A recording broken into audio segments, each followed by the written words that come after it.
আলহামদুলিল্লাহ, আসসালাতু ওয়াসসালামু আলা রাসূলিল্লাহ। মাশাআল্লাহ, আমরা গুরুত্বপূর্ণ বক্তব্য শুনলাম, সবাই অনেক উজ্জীবিত। আমার বক্তব্যের টপিক হচ্ছে গণ অভ্যুত্থান পরবর্তী বাংলাদেশে কাঠামোগত ইসলাম বিদ্বেষ। এটা হয়তো একটু গরম বক্তব্য হবে না, একটু ধৈর্য ধরে শুনতে হবে। আমরা সবসময় কাঠামোগত ইসলাম বিদ্বেষের কথা বলি, আমাদের লেখায়, বক্তব্যে অনেক সময় এই টার্মটা আপনারা শুনতে পান, তাই না? এই ইন্তেফাদা বাংলাদেশ হওয়ার আগে আমাদের একটা সংগঠন ছিল ইনসান, সেটারও আত্মপ্রকাশমূলক অনুষ্ঠানের যে সেমিনারটা ছিল সেটার টপিক ছিল কাঠামোগত ইসলাম বিদ্বেষ। আসলে কাঠামোগত ইসলাম বিদ্বেষ কি, এটা নিয়ে আমরা কেন এত কথা বলি? ইসলাম বিদ্বেষ যখন একটা সিস্টেমের অংশ হয়ে যায়, সেটাই হচ্ছে কাঠামোগত ইসলাম বিদ্বেষ। এই যে সেকুলার রাষ্ট্র ব্যবস্থা, বিশ্ব ব্যবস্থা, এটার কেন্দ্রবিন্দুতে আছে ইসলাম বিদ্বেষ। এই সেকুলার বিশ্ব ব্যবস্থাকে কাউন্টার করতে পারে একমাত্র ইসলাম, যার কারণে সেকুলার সিস্টেম অবিকৃত ইসলামকে, আদি ইসলামকে, প্রকৃত ইসলামকে কখনোই টলারেট করবে না, প্রকৃত ইসলামের সাথে কখনোই সহ অবস্থান করবে না, তাই না? এই ইসলাম বিদ্বেষ যেটা কাঠামোগত, সেটা কোনো দলের উপর ডিপেন্ড করবে না। বাংলাদেশে ইসলাম বিদ্বেষ আছে না? হাসিনার সময় ছিল না? আওয়ামী লীগের সময় ছিল, তাই না? এখন কি আছে নাকি নাই? আছে। তাহলে আওয়ামী লীগ চলে গেছে, এখন ইন্টারিম আছে, কাঠামোগত ইসলাম বিদ্বেষ আছে। কালকে হয়তো ইন্টারিম থাকবে না, অন্য কোনো দল আসবে, কিন্তু যতক্ষণ পর্যন্ত এই সেকুলার রাষ্ট্র ব্যবস্থা থাকবে ততক্ষণ পর্যন্ত কাঠামোগত ইসলাম বিদ্বেষ থাকবে। এটা কোনো দল নির্ভর না। যদি কোনো ইসলামিক দলও এই বিদ্যমান সিস্টেমে ক্ষমতায় আসে, তারা এই কাঠামোগত ইসলাম বিদ্বেষ দূর করতে পারবে না। আমি উদাহরণ দিচ্ছি, এটা দল নির্ভর নয়, এটা ব্যক্তি নির্ভর নয়। বাংলাদেশের ইতিহাসে হাসিনার মতো নিকৃষ্ট মানুষ আর হয় না, হয়?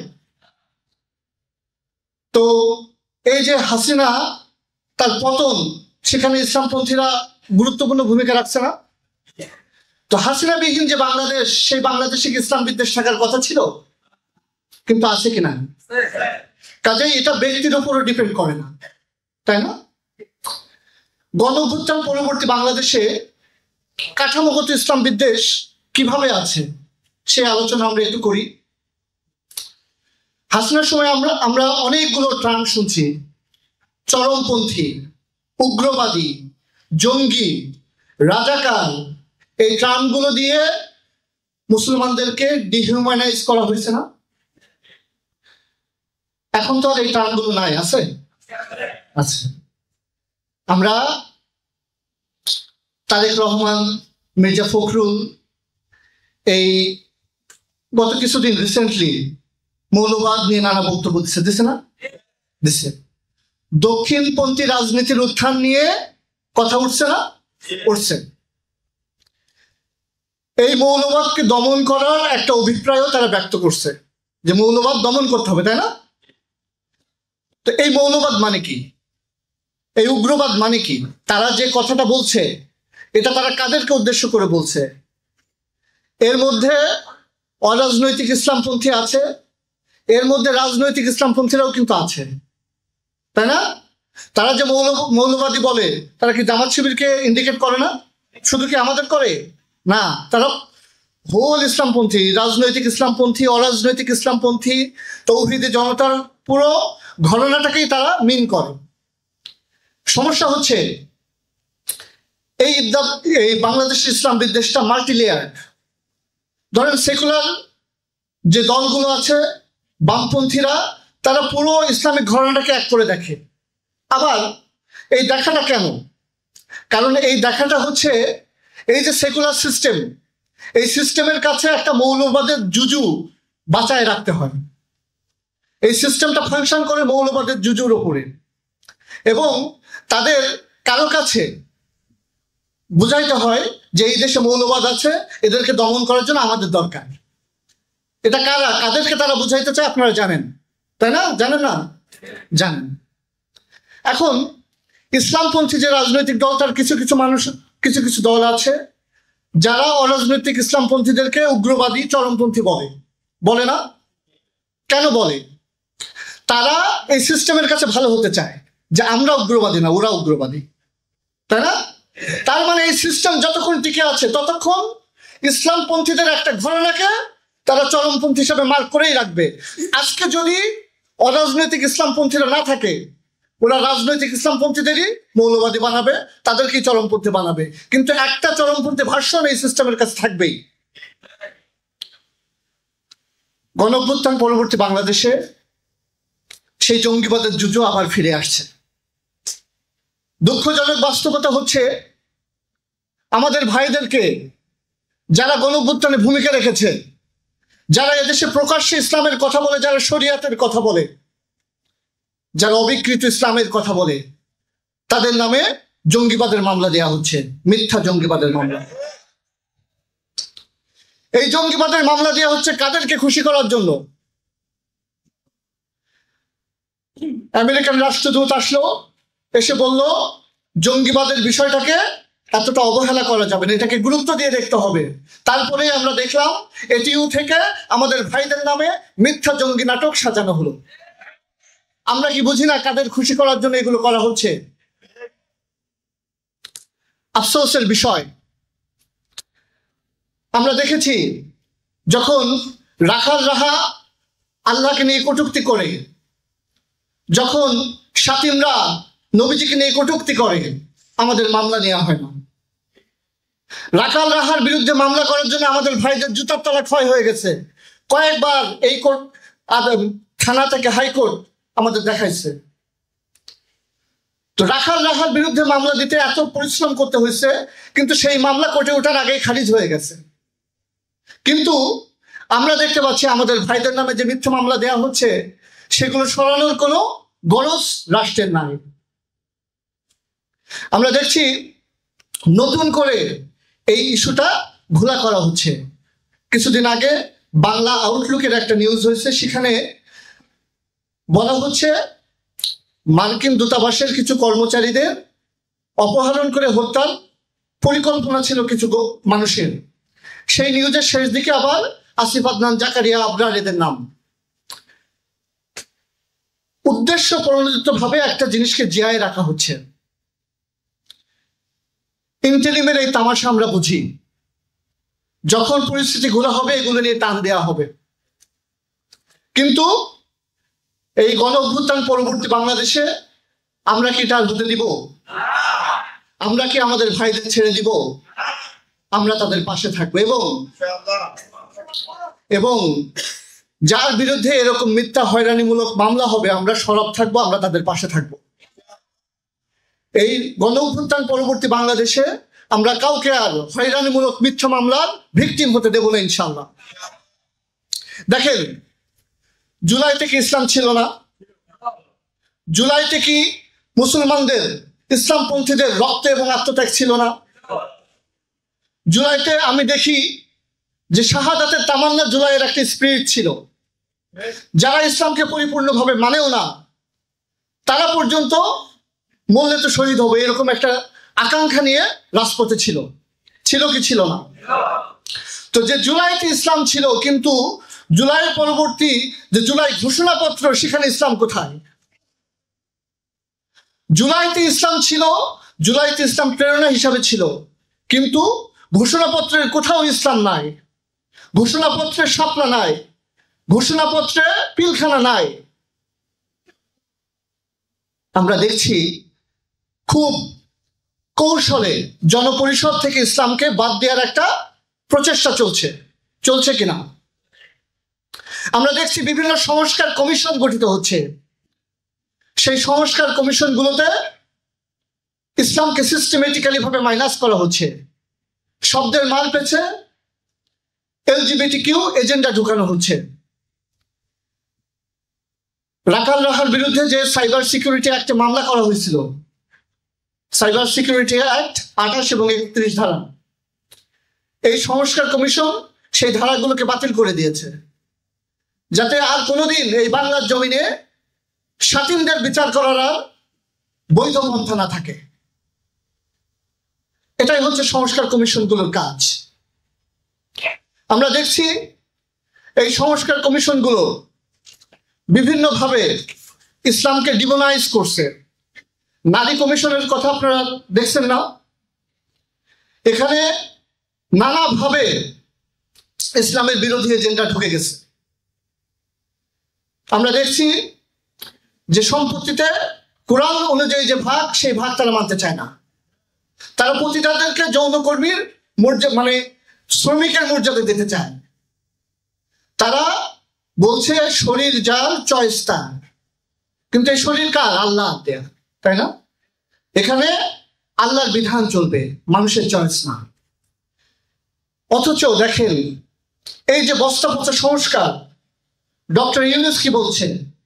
ডক্টর ইউনূস বলছে যে এই সংস্কারটা খুব ভালো হয়েছে নারী কমিশনের। তিনি বলছেন যে এটাকে বই বানায় বিলি করা দরকার, তাই না? আমরা দেখছি পশ্চিমের দালালি করতে ডক্টর ইউনূস সরকার, ইন্টারিম সরকার খুবই উদ্গ্রীব। জাতিসংঘের কমিশন, জাতিসংঘের মানবাধিকার কার্যালয়ের কান্ট্রি অফিস, এটা কি কেউ চাইছে? এই ভূখণ্ডের কোনো মানুষ চাইছে? কোনো রাজনৈতিক দল চাইছে? তারপরেও ডক্টর ইউনূসের সরকার সেটাকে বাই হুক আর বাই ক্রুক আনছে। এবং শুধু এটাই না, আমাদের প্রতিবাদ, রাজপথ কর্মসূচি কোনো কিছুকে আমলে না নিয়েই এই কার্যালয় তারা খুলছে, তাই না? আপনারা দেখছেন। এবং প্রধান উপদেষ্টার যে ফেসবুক পেজ আছে, সেখান থেকে রীতিমতো অ্যাক্টিভিজম করা হয়েছে। হেফাজতের ওলামা ইকরামকে ডেকে নিয়ে সেটা ছবি দিয়ে এমন একটা মেসেজ দেওয়া হয়েছে যেন সবকিছু তারা ম্যানেজ করে ফেলছে। তো এই যে অ্যাক্টিভিজম, এই যে মরিয়া ভাব, আমেরিকার পারপাস সার্ভ করতে যে মরিয়া ভাব, সেটা এই দেশের মানুষের সেবা করতে এই মরিয়া ভাবকে আমরা দেখি নাই। বন্দরের ইস্যু যখন আসলো, তখন যারা বিরোধিতা করছে, প্রধান উপদেষ্টার পেজ থেকে বলা হলো তাদেরকে প্রতিহত করা হবে। আওয়ামী লীগের ক্ষেত্রে কখনো এরকম শক্ত শব্দ আপনারা ব্যবহার করতে দেখছেন যে আওয়ামী লীগকে প্রতিহত করা হবে? আপনারা দেখেন নাই। এখানে আওয়ামী লীগ নিষিদ্ধের কথা যখন আসছে, তখন প্রধান উপদেষ্টা কি বলছে? যদি সব রাজনৈতিক দল ঐক্যমত হয় তাহলে নিষিদ্ধ হবে, তাই না? বল কোথায় ঠেলে দিচ্ছে? রাজনৈতিক দলের উপর বল ঠেলে দিচ্ছে, জনগণের উপর। কিন্তু যখন আমেরিকার পারপাস সার্ভ করার বিষয় আসতেছে, তখন আর কারো লাগতেছে না। তিনি নিজেই এনাফ, ইন্টারিম সরকার নিজেই ডিসিশন নিচ্ছে, কারোর সাথে আলোচনা করার দরকার হচ্ছে না। মানবাধিকার কার্যালয়ের মতো ইস্যু কোন রাজনৈতিক দলের সাথে আলোচনা করা হয়নি, ইন্টারিম নিজেই ডিসিশন নিচ্ছে। বন্দরের মতো ইস্যু কোনো রাজনৈতিক দলের সাথে আলোচনা করা হয়নি, জনগণের মতামতকে মূল্যায়ন করা হয়নি, ইন্টারিম নিজেই সেই ডিসিশন নিচ্ছে। দেখেন এই যে ইন্টারিম, তাদের এত নারী কমিশনের রিপোর্ট নিয়ে এত উচ্ছ্বসিত তারা, কিন্তু আসলেই কি নারীদের তারা এরকম মূল্যায়ন করে? এই যে নারী কমিশন, এখানে গ্রাম বাংলার আপামর যে নারী সমাজ, তাদের প্রতিনিধিত্ব কোথায়? মধ্যবিত্ত বাঙালির যে নারী, তার প্রতিনিধিত্ব এখানে কোথায়? নাই।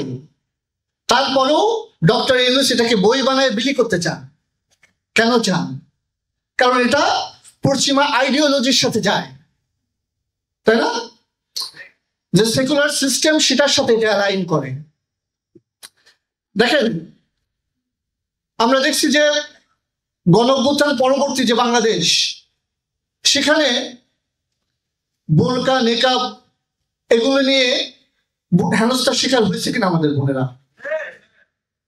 আমি শুধু আমার ফেসবুক টাইম লাইনে স্ক্রল করলাম, বেশ কয়েকটা ঘটনা যেখানে আমরা প্রতিবাদী করছি। গণঅভ্যুত্থানের পরে মাটিরাঙ্গা ডিগ্রি কলেজের একটা মেয়েকে নেকাব করার জন্য পরীক্ষার হল থেকে মানে মুখ খুলতে চায়নি, এজন্য তাকে পরীক্ষা দিতে দেওয়া হয়নি। এই ঘটনা আমাদের সামনে ঘটছে কিনা? এর বিচার করার জন্য আমাদের রাস্তায় নামতে হয়েছে কিনা? তাহলে তারা যদি নারী অধিকারের কথা বলে, হিজাবি নারী, নেকাবি নারী, তারা কি নারী না? তাদের অধিকার কি প্রতিষ্ঠা করতে হবে না? ইন্টারিমের একটা অনীহা কেন সেখানে? এরপরে আমরা দেখছি যে নারায়ণগঞ্জের অগ্রণী স্কুলে একজন ম্যাডাম ছিল, তিনি নেকাব করতেন। তার প্রধান শিক্ষক, তিনি একজন হিন্দু, এই নেকাব করতে বাধা দিয়েছেন। সেই বিচার পাওয়ার জন্য ওই আমাদের সেই বোনকে রাস্তায় নামতে হচ্ছে। গণ অভ্যুত্থান পরবর্তী বাংলাদেশে আমাদের বোনদেরকে নেকাব করার জন্য, পর্দা করার জন্য রাস্তায় নামতে হয়। এর চেয়ে লজ্জার বিষয় ভাই হিসাবে আমাদের জন্য আর কি থাকতে পারে? আপনারা দেখছেন ভিকারুন্নেসা নূনের ঘটনা তো আমাদের চোখের সামনেই। এখন রাষ্ট্র কি করছে তাদের জন্য? ইভেন মিডিয়া, যারা সেকুলার কোনো নারী কোনো কটূক্তির শিকার হলে তারা মানে কান্নাকাটি শুরু করে দেয়, কান্নাকাটি রোল পড়ে যায়। আমাদের এই যে বোনেরা নেকাব নিয়ে হেনস্থার শিকার হয়, এটা নিয়ে মিডিয়া পাড়ায় কোনো উচ্চবাচ্য আছে? নাই, না নাই, ঠিক না, আছে। কিন্তু তারা কি বলে? তারা বলে বোরকা কি বাঙালির সংস্কৃতি? এই টক শোতে দেখছেন না? তারা প্রশ্ন করছে বোরকা কি বাঙালির সংস্কৃতি? যে বোরকা পরার কারণে নারীরা হেনস্থার শিকার হচ্ছে, সেই নারীদের পাশে না দাঁড়িয়ে তারা জিজ্ঞাসা করছে বোরকা কি বাঙালির সংস্কৃতি। তার মানে তারা এই যে অপদস্থ হয়, এই যে হেনস্থা হওয়ার শিকার হচ্ছে নারীরা, সেই তার সম্মতি উৎপাদন করছে এই মিডিয়া। তারা প্যান্ট শার্ট পরে উপস্থাপনা করে। তাদেরকে কেউ প্রশ্ন করে না যে প্যান্ট শার্ট কোন দেশের সংস্কৃতি? প্যান্ট শার্ট কি বাঙালির সংস্কৃতি? তারা কি কোনো হিন্দুকে প্রশ্ন করতে পারবে যে শাঁখা সিঁদুর কি কলকাতার সংস্কৃতি? তারা কি কোনো হিন্দুকে এই প্রশ্ন করতে পারবে? পারবে না। কিন্তু মুসলমানদের ঠিকই তারা প্রশ্ন করবে বোরকা কি বাঙালির সংস্কৃতি? এটাই হচ্ছে কাঠামোগত ইসলাম বিদ্বেষ। যে ইসলাম এই রাষ্ট্রের রন্ধ্রে রন্ধ্রে ইটের মতো গাঁথা আছে। এই ইসলাম বিদ্বেষ শুধু রেজিম চেঞ্জ হলেই চেঞ্জ হবে না। এই ইসলাম বিদ্বেষ ভালো মানুষ ক্ষমতায় গেলেই চেঞ্জ হবে না। এই সিস্টেমকে ভেঙে দিতে হবে। এই সিস্টেম গুড়িয়ে দিয়ে নতুন সিস্টেম গড়ে তুলতে হবে, যে সিস্টেমের বুনিয়াদ হবে লা ইলাহা ইল্লাল্লাহ। তাহলেই একমাত্র ইসলাম বিদ্বেষ দূর হবে। দেখেন, আমরা শুধু ডিফেন্সিভ খেলতে চাই। ওরা প্রশ্ন করে যে বোরকা কি বাঙালির সংস্কৃতি, তো আমরা উত্তর দিতে চাই, কিন্তু উত্তর দিলে হবে না, অ্যাটাকিং খেলতে হবে, কাউন্টার অ্যাটাক। পাল্টা প্রশ্ন করতে হবে, তোমার প্যান্ট শার্ট কিভাবে বাঙালির সংস্কৃতি হলো? তুমি প্যান্ট শার্ট পরে কিভাবে বাঙালি থাকলে? তাহলে আমি যদি বোরকা পরে বাঙালি না থাকতে পারি, তুমি প্যান্ট শার্ট পরে কিভাবে বাঙালি থাকতে পারতেছো? তাই না? সমস্যা হচ্ছে আমরা সবসময় নতজানু আচরণ করি। দেখেন, এই যে রিসেন্ট ঘটনা, একজন ট্রান্সজেন্ডার অ্যাক্টিভিস্ট সরোয়ার ভাইদের হত্যার হুমকি দিল, প্রকাশ্যে হত্যার হুমকি দিল, তাদের কর্তৃত্ব মস্তক নিয়ে ফুটবল খেলার ঘোষণা দিল, তাই না? এই যে বাম পাড়া এলজিবিটিকিউ কমিউনিটি, সেকুলাররা, এরা কি এই ঘটনা নিন্দা জানাইছে? জানায়নি। বরঞ্চ তারা তাকে ওন করছে এবং সরোয়ার ভাই এবং আসিফ মাহতাবের বিরুদ্ধে বিবৃতি দিচ্ছে 162 নাগরিক। সেখানে সাকিরা আছে, সামিনা লুৎফারা আছে, মঞ্জুর মতিনরা আছে, তাই না? তার মানে সেকুলাররা আগে তাদেরটা সেভ করে। কিন্তু যদি ঘটনা উল্টে দেখেন, কোন মুসলমান সাতিমে রসুল, যারা রসুল সাল্লাল্লাহু আলাইহি ওয়াসাল্লামকে কটূক্তি করে, তাদের নিয়ে একটা ফেসবুক পোস্ট দিত যে এদের দুনিয়াতে থাকার অধিকার, এদের মেরে ফেলা উচিত, এরকম একটা পোস্ট যদি দিত, তাহলে কি হতো? আগে মুসলমানদের একটা অংশ বলতে এরা এখনই গ্রেফতার করো, এরা পুলিশে দিয়ে দাও, বলতো না? কিন্তু সেকুলাররা কিন্তু তাদের জায়গায় অনার আছে। তারা এই ঘটনা নিন্দা জানায় নাই, যে একটা প্রকাশ্যে হত্যার হুমকি দিছে, সেটা নিন্দা না জানে তারা ক্ষমা চাইতে বলছে আসিফ মাহতাব সরোয়ার স্যারকে, তাই না? দেখেন, বই মেলায় একটা ঘটলো না, সব্যসাচীর স্টলে মাতাল ভব, যে তাসলিমা নাসরিনের বই রাখলো, এরপর পোলাপান গেল সেখানে। তো পোলাপান যাওয়ার পরে ওরা ছড়াইলো যে পোলাপান স্টল ভাঙচুর করতে আসছে এবং মব তৈরি করছে। কিছু ইসলামপন্থী এই পোলাপানদেরকে মানে একদম গোষ্ঠী উদ্ধার করে ছাড়লো, যে মানে ইসলামপন্থীদের দিন শেষ হয়ে যাচ্ছে, বা এটা ইসলামপন্থীদের পিছাই দিচ্ছে, এরকম নানা ধরনের মানে যারা এখানে গেছে তাদেরকে একদম ডিমোনাইজ করা, এটা ইসলামপন্থীরাই করছে কিছু।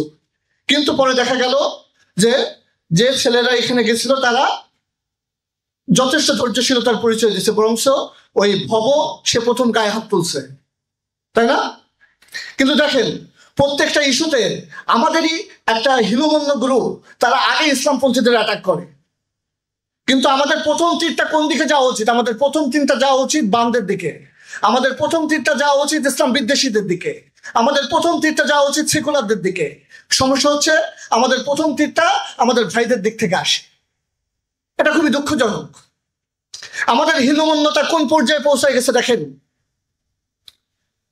সাতিমা রসুল ইস্যুতে গাজী ইলমুদ্দিনের নাম আপনারা শুনছেন না? শুনছেন কিনা? গাজী ইলমুদ্দিন রঙ্গিলা রসুলের প্রকাশক রাজপালকে হত্যা করে। এখন আলেমরা এই ধরনের হত্যাকাণ্ডকে উৎসাহিত করেন, কিন্তু কেউ কষ্টের দিক থেকে আবেগে পড়ে করে ফেললে এখন সে গ্রেপ্তার হয়ে গেছে। কিন্তু 1930-এর দিকের ঘটনা এটা। সেই সময়ের মানুষজন তার মুক্তির জন্য রাস্তায় নামছে। তার মুক্তির জন্য মোহাম্মদ আলী জিন্নাহ কেস লড়াই করছে, ঠিক আছে, তার ফাঁসি হয়ে যায়, কিন্তু মুসলমানরা তাদেরকে ডিজন করে নাই। এরপরে ভোলানাথ নামে একজন রাসূল সাল্লাল্লাহু আলাইহি ওয়াসাল্লামকে নিয়ে ব্যঙ্গচিত্র আঁকে। দুই ভাই আব্দুল্লাহ আহমেদ আর আব্দুল্লাহ খান আমির আহমেদ তাদেরকে হত্যা করে কারাগারে যায় এবং তারা স্বীকার করে, এখনো জায়েজ করে না। তাদের মামলা কে লড়ছে জানেন? শেরে বাংলা একে ফজলুল হক আর সোহরাওয়ার্দীর মতো সেকুলার নেতারা তাদের মামলা লড়ছে। আজকে ফারাবীর জামিন হয়েছে, কিন্তু মুজাম্মেল সাইমন তার নিয়ে কোনো কথা নাই, আছে? দেখেন সে একটা চিঠি লিখছে, আমি চিঠিটা একটু আপনাদের পড়বো, এটা দিয়ে শেষ করবো ইনশাল্লাহ। এখানে দেখেন ওই সময় সেকুলাররা পর্যন্ত এই যে মানুষগুলো যারা আল্লাহ রসুলের ভালোবাসায় একটা ঘটনা ঘটাই দিছে, সেটার কনসিকোয়েন্স তারা ভোগ করতেছে, কিন্তু সেই সময়ের উম্মাহ তাদেরকে ত্যাগ করে নাই। ইভেন সেকুলাররা পর্যন্ত তাদের পক্ষে আইন ধরছে ফ্রিতে, কোনো টাকা পয়সা নেয় নাই। আর আজকে সাইমনদের পক্ষে দাঁড়াইতে আমরা কুণ্ঠিত বোধ করি না? করি কিনা? আজকে সেকুলাররা তো দূরের কথা, আমরা যারা তাওহীদবাদী বলে নিজেদেরকে পরিচয় দিই তারাই সাইমনদের কথা বলতে কুণ্ঠিত বোধ করি কিনা? এটা কি মুনাফিকি না? ওই সময় সেকুলাররা যে দায় মুক্তি পাবে, এই সময় ইসলামপন্থীরা এই দায় মুক্তি পাবে না। সাইমন জুলাইতে দেশবাসীর উদ্দেশ্যে একটা চিঠি লিখছে, সেই চিঠিটা হাসিনার পতনের পরে আমাদের হাতে আসছে। আমি সেই চিঠিটা আপনাদের একটু পড়তে চাই। লিখছে যে, আমি একজন মুসলিম।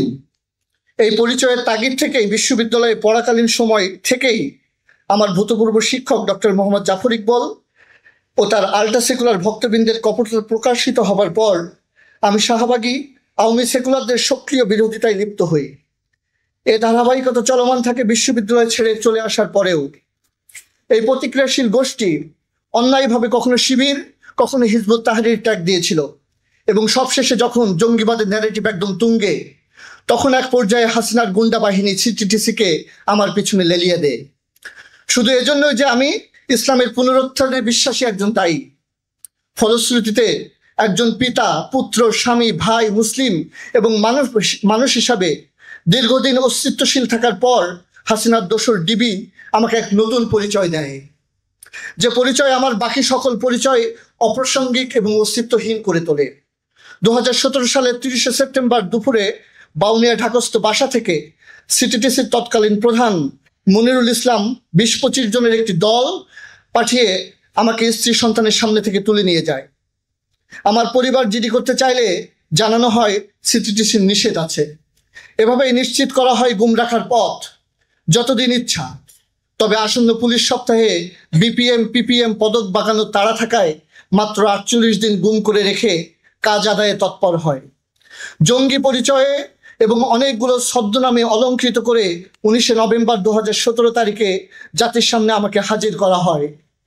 এই পরিচয় ব্লটিং পেপারের মতো চুষে নেয় আমার সকল অন্য পরিচয়। দাবি করা হয় আমি গোপন ও নিষিদ্ধ এক সংগঠনের সক্রিয় সদস্য এবং ইসলাম বিদ্বেষী ব্লগার, হত্যা মামলার অন্যতম আসামি। আমি পরিণত হই না মানুষে, অন্ধকার যুগের ইউরোপে যাদেরকে বলা হতো হোমোসেকার, যাদের কাজ কেবল খাওয়া, ঘুম আর শ্বাস প্রশ্বাস নেওয়া।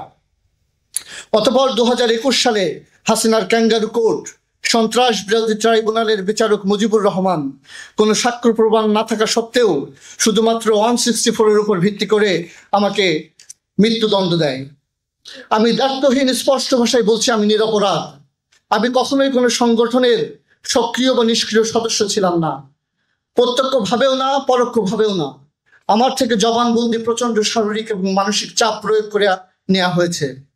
অদ্য লেখাটি আমার বাইরে পাঠানোর ইচ্ছা ছিল হাসিনা সরকারের পতনের পর অথবা মৃত্যুদণ্ডাদেশ কার্যকর হওয়ার আগে আগে, যা বেশ দূরবর্তী মনে হচ্ছিল, যেহেতু হাসিনা রাষ্ট্রীয় প্রতিষ্ঠানগুলো নিরঙ্কুশ আনুগত্য উপভোগ করছিল এবং বিজ্ঞ আদালত ফাঁসির রায় দেওয়ার পর হাইকোর্ট, আপিল বিভাগ এবং রিভিউয়ের দীর্ঘ প্রক্রিয়া শেষে সাধারণত ফাঁসি হতে 8-10 বছর লেগে যায়।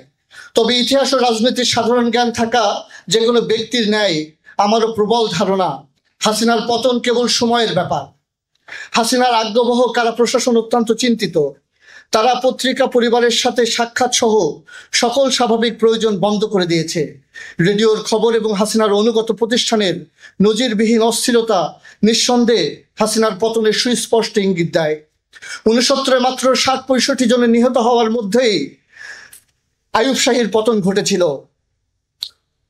আর আমি বিশ্বাস করি ইতিমধ্যে কয়েকশো প্রাণের অকাতর আত্মত্যাগ জাতিকে হাসিনার উৎপাত থেকে মুক্তি দেবে ইনশাল্লাহ। স্বৈর শাসন ও নিষ্কাশনের যুগ শেষ হবার পথে দেশ ও জাতি এক যুগ সন্ধিক্ষণে উপস্থিত। এখনের মুহূর্ত 69-এর গণঅভ্যুত্থানের সেই সময়ের কথা মনে করিয়ে দেয়, যখন আসাদুজ্জামানকে হত্যা করা হয় আর কবি সন্ত্রাস গুপ্ত তার ঐতিহাসিক পংক্তিগুলো লেখেন, মৃত্যুর জানাজা মোরা কিছুতেই করিব না পাঠ, কবরেরও ঘুম ভাঙে, জীবনের দাবি আজ এতই বিরাট। এমন অবস্থাতে আমি নীরব না থাকাকেই সঠিক মনে করছি। আমি শেষ করে দিচ্ছি। এটা হচ্ছে সাইমনের জুলাইতে লেখা চিঠি, ঠিক আছে? সেই সাইমন মৃত্যুদণ্ডাদেশ প্রাপ্ত। আমরা কি এই সাইমনের পাশে দাঁড়াবো না? আজকে বিভিন্ন ট্যাগ খাওয়ার ভয়কে আমরা চুপ থাকবো? আজকে যদি আমরা চুপ থাকি তাহলে আল্লাহর দরবারে আমরা মুনাফিক হিসাবে দাঁড়াবো। আজকে হাসিনার আমলে অসংখ্য মানুষকে চায়ের দোকান থেকে দাড়ি টুপি আলা দেখছে, তুলে নিয়ে গেছে, তার জীবন শেষ করে দিছে। এরকম হয়েছে কিনা? ফারাবী যথেষ্ট আলোচিত একটা নাম, যার কারণে আমরা তার প্রতিবাদ করছি এবং এই প্রতিবাদের ফলে তার জামিন ত্বরান্বিত হয়েছে। কিন্তু এই সাইমন এতটা আলোচিত না, এবং যেহেতু ব্লগার হত্যাকাণ্ডের সাথে সরাসরি তার সংযোগের একটা 164 দেওয়া হয়েছে, যে 164টা কিভাবে নেওয়া হয়েছে, তার বাবাকেও তুলে নিয়ে নির্যাতন করে তারপরে 164 নেওয়া হয়েছে সাইমনের কাছ থেকে। তো এইরকম একজন মানুষের পক্ষে কথা বলার মতো মানুষ নাই এই বাংলাদেশে। সেকুলার তো দূরের কথা, ইসলামপন্থীদের মধ্যে এই মানুষ নাই। আমরা আমাদের ভাইদের নিয়ে কথা বলবো না? আমরা যদি আজকে চুপ থাকি, আল্লাহ না করুক কালকে আমাদের সাথে এরকম ঘটনা ঘটতে পারে, তখন কেউ কথা বলবে না। ভাই, আমার 164 দিয়ে একটা মানুষের হত্যাকাণ্ডের সাথে জড়াই দেবে, আপনারা আমাকে নিয়ে আর কথা বলতে ভয় পাবেন। কাজেই এই ভাইদের নিয়ে কথা বলতে হবে, যে ট্যাগ দিয়ে হোক না কেন। গণঅভ্যুত্থান পরবর্তী বাংলাদেশে এই কাঠামোগত ইসলাম বিদ্বেষ আর চলবে না। ইনশাল্লাহ একদিন আমরা এই কাঠামোকে ভেঙে ফেলবো এবং একটা নতুন কাঠামো গঠিত হবে, যে কাঠামোর বুনিয়াদ হবে লা ইলাহা ইল্লাল্লাহ। আসসালামু আলাইকুম।